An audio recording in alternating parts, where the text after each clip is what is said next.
All right, good morning, year 10. Hope you're all good. All right, so today's going to be kind of a nice lesson. We've done lots of theory on plants, and I really want to take my time with it. So, this lesson is going to be kind of, and the reason being, I was talking to a year 10 class this morning, and I was saying, one of the really interesting things is you can do experiments at home, especially with plants. We've covered nearly all the kind of theory that you can think about to do with plants per se.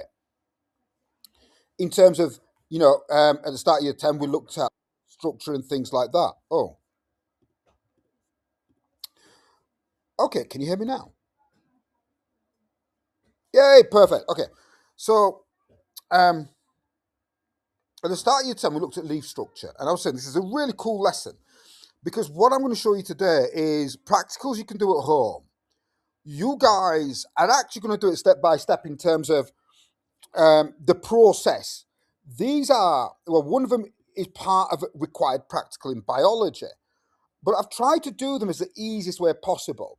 And it's going to be kind of a nice lesson because mine's all text, it's step by step text.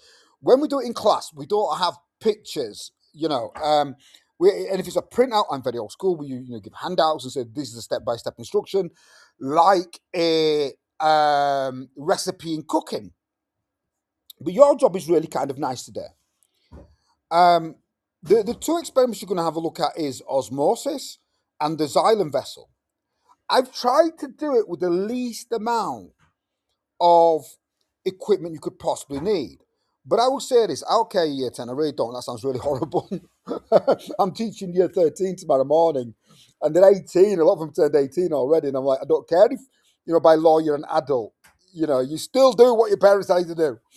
So you will ask your parents if you can do this.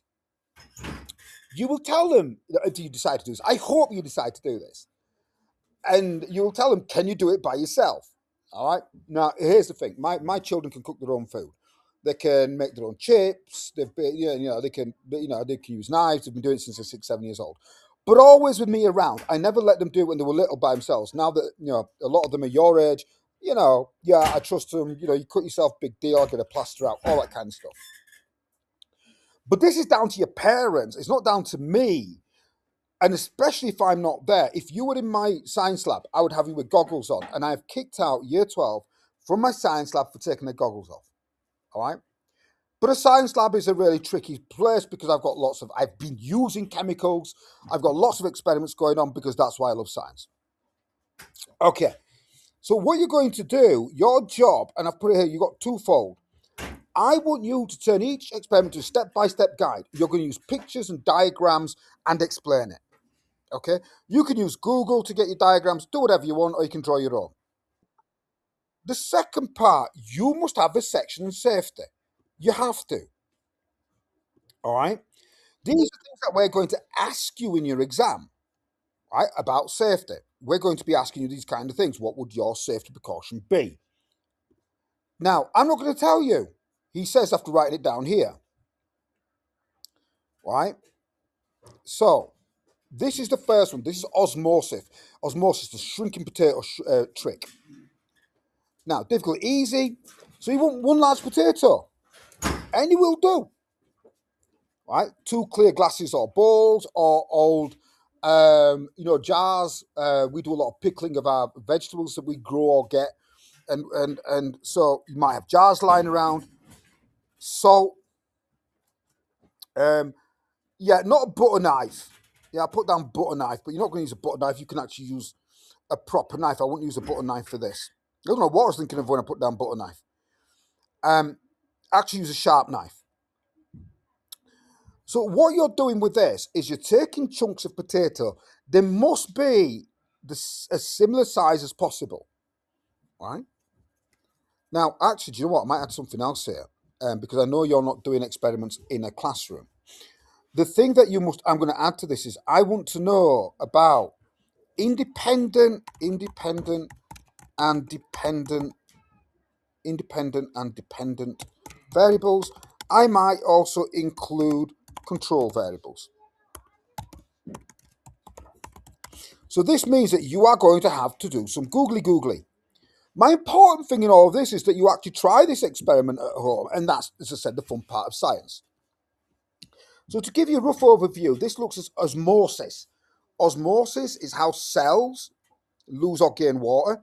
It is the diffusion of water, if you want a better word, across a partially permeable membrane. Here are your step-by-step instructions. All right? And I give why we're doing this. It's osmosis. All right? And I'm going to leave it at that. All your descriptions there, you must read.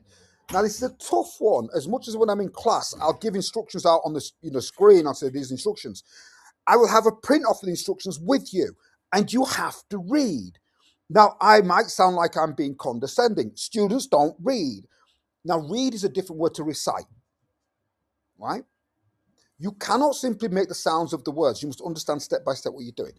That's why I want a picture of step by step what you will do. I want to know what the control variables are, the independent and dependent variables. So I want like a poster of what to do. We couldn't do that when I was teaching for 20 years because, you know, we'd have to print them out. We couldn't find the images. There was nothing really brilliant on Google. Google didn't really exist. Google didn't exist when I started teaching. Neither did the internet the way it is.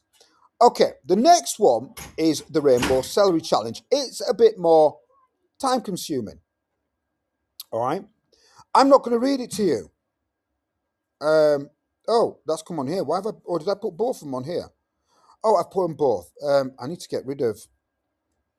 So yeah, you got the salty potato. Is that all on both one sheet?